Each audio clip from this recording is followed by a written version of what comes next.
7 अगस्त से आगे खाली थी।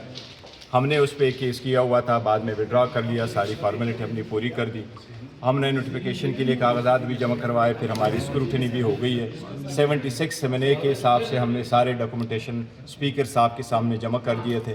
कल नोटिफिकेशन होना था लेकिन कुछ मरूजी वजूहात की वजह से नहीं हुआ, आज स्पीकर साहब ने कर दिया था।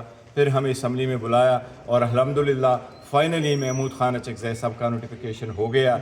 ये एक बहुत अच्छा अमल है कि ये प्रोसेस आल्दो ये हमारा ही हक था और ये हमारा हक हमें मिल गया बड़े अरसा के बाद, लेकिन ये हम फिर भी कंसिडर करते हैं कि ये एक कॉन्फिडेंस मजर के तौर पे हम ले रहे थे कि इससे अल्लाह करे कि नई शुरुआत हो, हालात बेहतर हो, लेकिन ये हमारा हक था, ये पहले भी होना चाहिए। अब मैं रिक्वेस्ट करूँगा आपकी वसातत से चेयरमैन सेनेट से भी कि उनका भी सीट जो है वो 8 अगस्त 2025 से खाली है, उसमें भी सारी डॉक्यूमेंटेशन हमने जमा की हैं और वो डॉक्यूमेंटेशन भी कंप्लीट है। अब इसी के बाद होना था।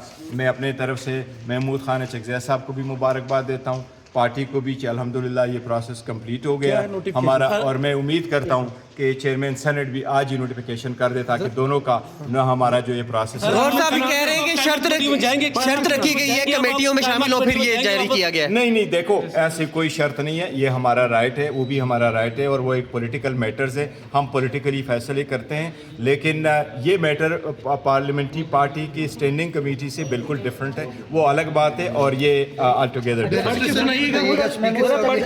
पीटीआई के अंदर धड़ेबाजी है, कुछ लोग उनके पास आके ये कह रहे हैं नहीं, देखो सियासी बातें होती रहती हैं। Mahmood Khan Achakzai sole exclusive nomination हमने जमा किए थे, हम सब ने उन पे साइन किए थे और मैं अपोजिशन के बाकी मेंबरान का भी मशकूर हूँ जिन्होंने भी अपने कोई कैंडिडेट क्लेम नहीं किए। इसका मतलब ये है कि महमूद खान अचकज़ई से आज मुत्तफ़िका अपोजिशन के लीडर ऑफ द अपोजिशन मुंतखब हो गए। हुकूमती अरकान कहते हैं कि आप में इत्तेफाक नहीं था, इसलिए नहीं, मैंने आपको कहा इसलिए एक सीट वाले को अपोजिशन लीडर बनाया। ऐसी बात नहीं है। महमूद खान अचकज़ई साहब जब हमारा लीडर ऑफ द अपोजिशन था, खान साहब ने उनको कहा था कि हमारे प्रेसिडेंशियल कैंडिडेट भी होंगे और खान साहब हमेशा से पावर पॉलिटिक्स नहीं करते, वो पब्लिक और अवामी सियासत करते हैं और अवामी सियासत की वो हमेशा से अपने साथ जो लोग अलायंस में होते हैं उनको हमेशा से एकोमोडेट करते हैं। ये खान साहब का फैसला था और हमने मन वन तस्लीम किया। पार्टी में एक चीज़ मैं आपको बताऊँ, पार्टी में कोई फॉरवर्ड ब्लॉक नहीं है, पार्टी में कोई दो राय नहीं,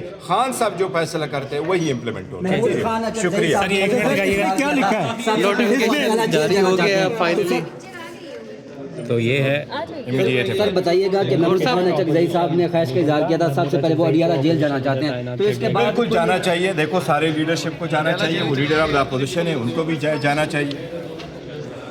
पाकिस्तान तहरीक इंसाफ के लिए एक मस्बत पेशरफ्त है और बाकायदा नोटिफिकेशन भी जारी हो। कादिर भाई तस्वीर लेके मुझे भेजना।